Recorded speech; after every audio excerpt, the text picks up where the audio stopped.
All right, so now I've taken the speculum from my otoscope and I'm gonna slide it on here.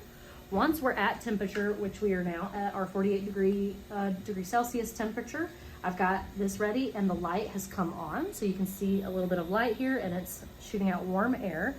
I also have this button here on the side, so when I'm ready to start calorics, after I'm in position, I will click that button and it will start.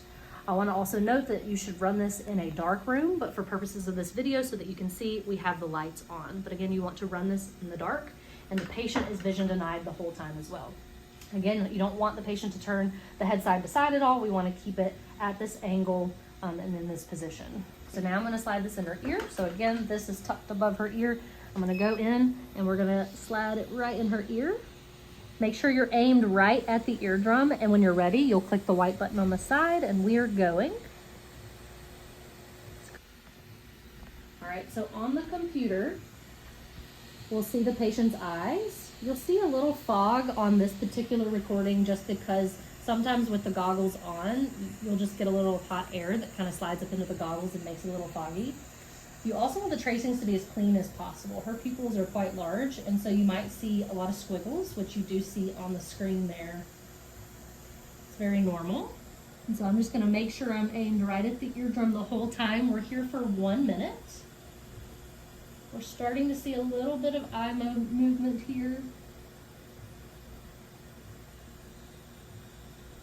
It should pick up speed here shortly. All right, we are at the 60-second mark here. So the air stops irrigating. I'll slide it out of her ear, and the light has also turned off the otoscope. Her nystagmus has also picked up a bit here.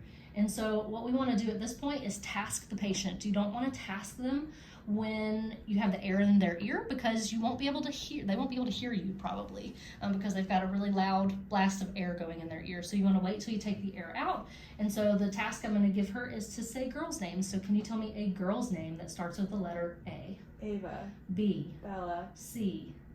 Charlotte. D. Diana. E. Ellie. F. Francis. Good. And so you want to keep going kind of at a pretty fast pace. You want them to be thinking so that they're not trying to suppress the nystagmus that's happening here.